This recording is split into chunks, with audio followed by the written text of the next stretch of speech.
হে নবী, আয়েশার ঘরে আপনি যেদিন থাকেন সেদিন সাহাবারা বেশি বেশি হাদিয়া পাঠায়, আমাদের ঘরে কেন পাঠায় না? কালকে জুম্মা নামাজের পর ঘোষণা দেবেন সবার ঘরে যেন এক সমান হাদিয়া আসে। নবী বললেন, আমি এটা পারবো না।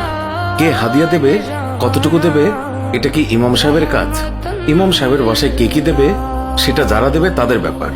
নবী বললেন, আবু বকরকে সবাই ভালোবাসে, তাই হয়তো ওনার মেয়ের ঘরে আমি যেদিন থাকি সেদিন বেশি হাদিয়া পাঠায়। তোমাদের ঘরে পাঠানোর কথা আমি বলতে পারবো না। বিবিরা বলে, হ্যাঁ পারবেন। একসময় দরজার বাইরে থেকে কে যেন সালাম দিলেন। নবী সালামের উত্তর দিয়ে বুঝতে পারলেন এটি উমরের কণ্ঠ। সে আশেপাশে তাকিয়ে দেখে কোনো বিবি নেই। উমরকে নবীর বিবিরাও ভয় পেতেন, কারণ ওনার বিচার সবার জন্য সমান। ওনার কাছে সবাই সমান, সবার জন্য সমান বিধান। মদ পান করার অপরাধে নিজের কলিজার টুকরো সন্তানকে ৮০টা বেত মেরেছে। এক রাত পেটাতে পেটাতে আহত করেছে, আর এক রাত পেটাতে পেটাতে দুনিয়া থেকেই শেষ করে দিয়েছে। একদিন ওমর রাদিয়াল্লাহু তাআলা আনহু ছেলের মুখে গন্ধ পেয়ে ছেলেকে জিজ্ঞাসা করলেন, তুমি কি মদ খেয়েছ? ছেলে বলে, না বাবা, আমি নবীজ খেয়েছি। নবীজ হচ্ছে ১ কেজি দুধের মাঝে ১০-১২টা খুরমা সারা রাত ভিজিয়ে রাখলে খুরমার রস দুধে মিশে গিয়ে দুধের রং লাল হয়ে যায়, খেতে অনেক মজা, সেটাকে বলে নবীজ। কিন্তু এক রাতের বেশি ভিজিয়ে রাখলে সেটা নেশা দ্রব্যে পরিণত হয়।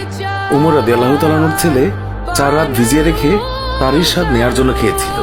ছেলের মুখে গন্ধ পেয়ে তাকে মসজিদে নিয়ে যায়। তখন জোহরের নামাজ হয়। উমর তার ছেলেকে মসজিদে নবীর পিলারে বাঁধে। ইমাম সাহেব নামাজের সালাম ফেরানোর পর উমর রাদিয়াল্লাহু তাআলা আনহু বলেন, নামাজের পর সবাই থাকবেন, গুরুদণ্ড আছে। নামাজের পর হাজার হাজার মানুষ অবাক হয়ে দেখলেন হযরত উমরের ছেলে পিলারে বাঁধা। অনেকেই ভাবলো হয়তো একটু রাগ ধমক দেখিয়ে তিনি ছেড়ে দেবেন। অনেকেই বললেন ৪০টা বেত প্রহার করবেন। এক একজনের এক এক মন্তব্য। আবার কেউ বললেন উমরের মন অনেক কঠোর, সে পুরো শাস্তিই দেবে। এইভাবেই কানাঘুষা চলতেই থাকে।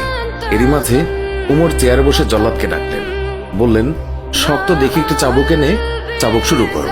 জল্লাদ বিসমিল্লাহ বলে চাবুক মারা শুরু করলো। ৩টা চাবুক মারার পর উমর জল্লাদকে এক থাপ্পড় দিয়ে ফেলে দিলেন।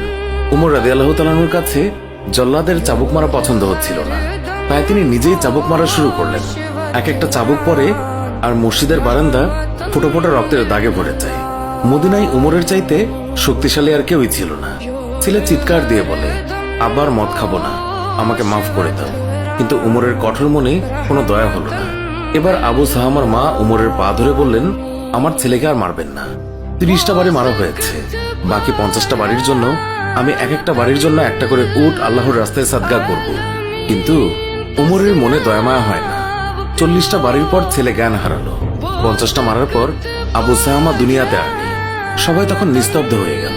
উমর রাদিয়াল্লাহু তাআলা আনহু রাগে গড়গড় করতে করতে বললেন, গোসল দে, জানাজা দে, কবর দে। কবর দেওয়ার পর ৫১ থেকে আবার কবরের উপর বাড়ি মারা শুরু করলো। এইভাবে ৮০টা বাড়ি শেষ করলো। শেষ করে আল্লাহকে বললেন, হে আল্লাহ, আমার ছেলে হওয়ার কারণে আমি বিচারে কোনো ছাড় দেইনি, একটা চাবুকের বাড়িও কম দেইনি। কিয়ামতের দিন তুমি আমাকে জালিমদের কাতারে দাঁড় করাতে পারবে না। আমিন।